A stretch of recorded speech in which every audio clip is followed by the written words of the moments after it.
Welcome, friends of the Greasy Shop Rag.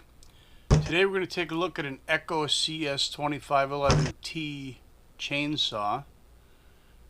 Customer complaint is that it won't start. And if it does start, it doesn't got much power at all. The Echo CS2511T, I believe, is still the lightest gas-powered chainsaw made in North America. When it first came out, there was a lot of popularity with this saw.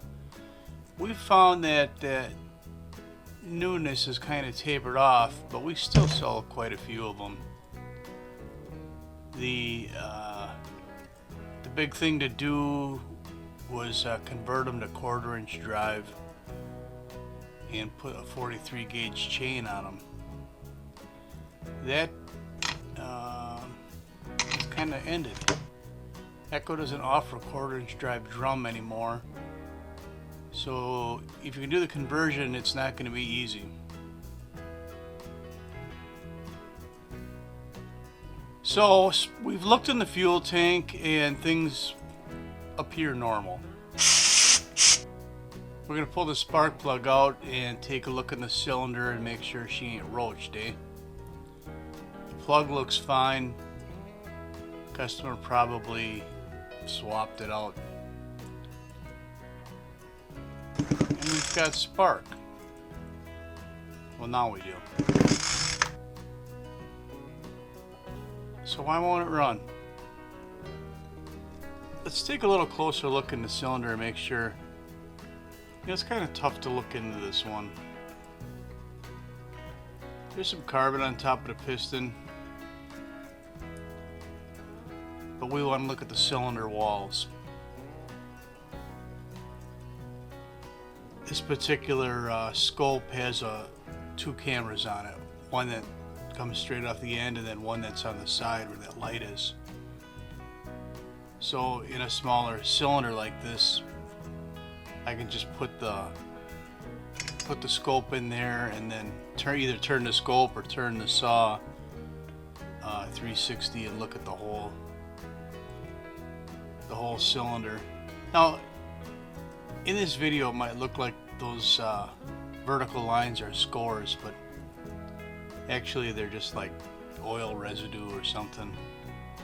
It's not scratched. And we could put a compression gauge on here. I don't remember if I do or not. Sure enough, we'll put a compression gauge on here, and you know, if we see more than 100 pounds of compression, we'll be happy. Ideally, we'll be closer to 130-ish. Let's see what we get. Oh, she's way up there. We're in the 140, 150 range, I think. Well, I didn't show you. It was way up there. Compression isn't a problem. We'll put the spark plug back in and crank it down to spec. Click. And close our spark plug cover. So where are we going to look next? We're going to look at the fuel system.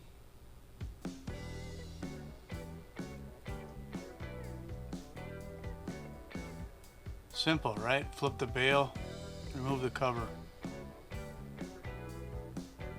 So either this has very light use or the customer actually takes care of it, because there wasn't much dirt on that air filter. And this thing's pretty clean. But check this out. I try to prime it and primer bulb won't even return. There it goes, returns back to shape. So there's a restriction in the fuel system. It could be the filter, it could be a pinched fuel line, it could be in the carburetor. So let's look at the easy one first. Let's look at the filter.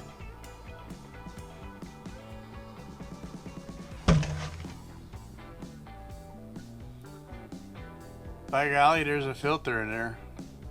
And it looked like it was brand new. You know, you'd think the customer could have mentioned that the primer bulb wasn't returning back to shape. And I think they must have known it wasn't, because they had put a new filter on here. But whatever. So there's just 2 screws holding this carburetor on. And it's pretty easy to work on. There's not a lot of extra monkey business going on. Once you got the 2 screws out, you've got your throttle linkage rod and the fuel line. Off comes the fuel line, off comes the throttle linkage rod.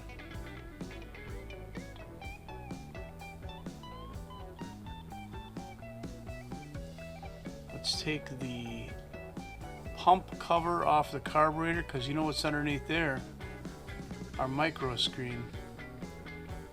So check this out.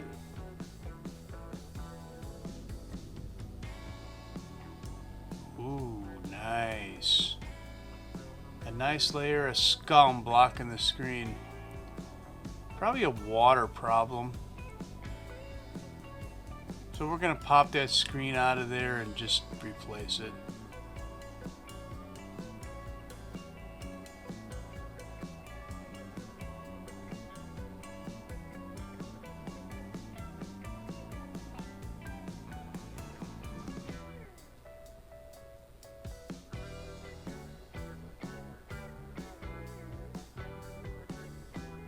So normally when I open up a carburetor, I'll replace the gasket, diaphragms. This thing's like brand new. I didn't bother doing that. I think we're going to be fine here.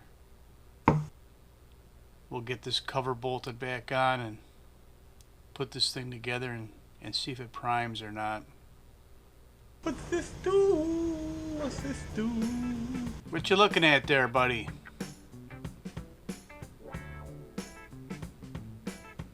Sometimes it takes a second just to get oriented. I don't know. On goes the throttle linkage. You forgot something. On goes the fuel line. This fuel line, you're going to want to take a close look at its routing after you seat the carb down. It is very possible to pinch these lines. I think one of them has a pretty sharp bend in it. You don't want it kinked. So make sure you take a look at the lines when you get to this point. If that kink is in there, you're going to have the same kind of feel as you did with the scum blocking the micro screen.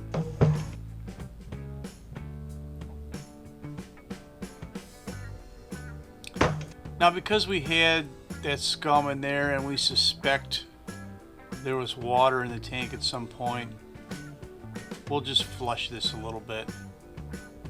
I dumped the contents of the tank already, but we're going to rinse it and rinse it out before we fill it up.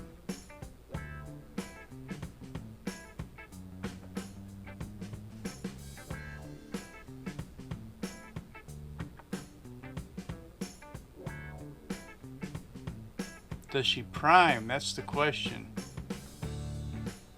Oh baby. Let's see if it runs.